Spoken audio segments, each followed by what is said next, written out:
UP और उत्तराखंड की खबरों के लिए एबीपी गंगा को सब्सक्राइब करें और बेल आइकन दबाएं। उत्तराखंड में बीजेपी संगठन अब धीरे धीरे चुनावी मोड में आ रहा है। बीजेपी सरकार और संगठन ने अब अपने मंत्रियों को प्रभारी जिलों का दौरा अनिवार्य रूप से करने के निर्देश दिए हैं। राज्य के सभी कैबिनेट और राज्य मंत्रियों को संगठन की ओर से अपने प्रभारी जिलों का अनिवार्य रूप से दौरा करने के निर्देश दिए गए हैं। मंत्रियों का 5 बिंदुओं का रोड मैप सौंपा गया है। मंत्रियों को अपने हर एक दौरे का फीडबैक सरकार और संगठन को सौंपना होगा।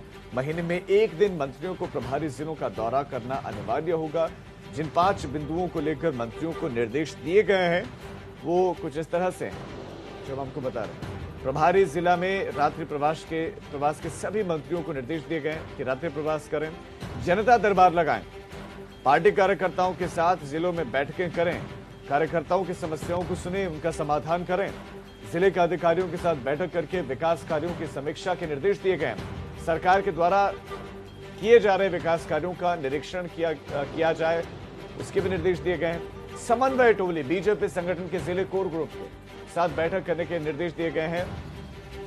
और हमारे ब्यूरो चीफ अजीत राठी इस खबर पर ज्यादा जानकारी आपको देंगे। मिशन 2022 उसके लिए बीजेपी का जो पूरा का पूरा प्लान है और कैसे जनता तक पहुंचने की कोशिश है और साथ साथ कार्यों को देखने की जितने भी विकास के कार्य हो रहे हैं वो भी देखें। ये पूरी की पूरी और ये पूरा का पूरा विजन आप दर्शकों को समझाएं, बताएं।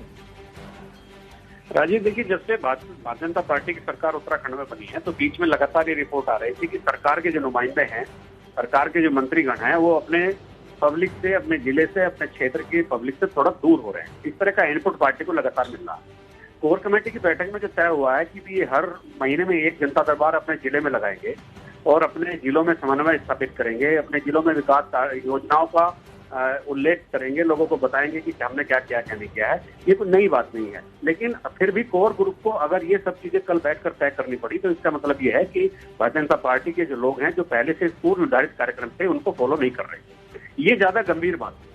तो अब इन सभी को जाना होगा। पहले भी जनता दरबार लगाने की शुरुआत हुई थी, लेकिन वो निरंतर नहीं चले।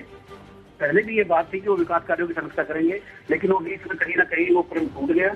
तो कोर कमेटी चाहती है, जो भाजपा का शीर्ष नेतृत्व है, वो चाहता है कि क्योंकि 1.5 साल से भी कम समय विधानसभा चुनाव में रह गया है और इसीलिए सभी कमर कस लें, तो उसी चुनावी एजेंडे के तहत सब कार्यक्रम निर्धारित किए गए।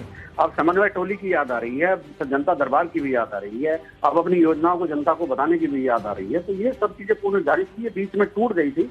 तो कोर कमेटी को इस मामले में जब मंत्रियों का रिपोर्ट कार्ड चेक करने के लिए कोर कमेटी बैठी, सेंटर के नेता आए, तो तब ये समझ में आई कि लोग पब्लिक से लगातार दूर हो रहे हैं। तो इसीलिए इन सब चीजों को अलर्ट पर रखते हुए इन सबको कहा गया है। जी राजीव। जी अजीत, आपका इस तमाम जानकारी के लिए धन्यवाद। तो जनता ने ही सत्ता तक पहुंचाया। जनता से अगर आप लगातार कनेक्ट में नहीं रहेंगे तो जनता ही कब उतार देगी मालूम नहीं। तो ऐसे में एक बार फिर से जनता के बीच में पहुंचने की एक कोशिश और एक खबर।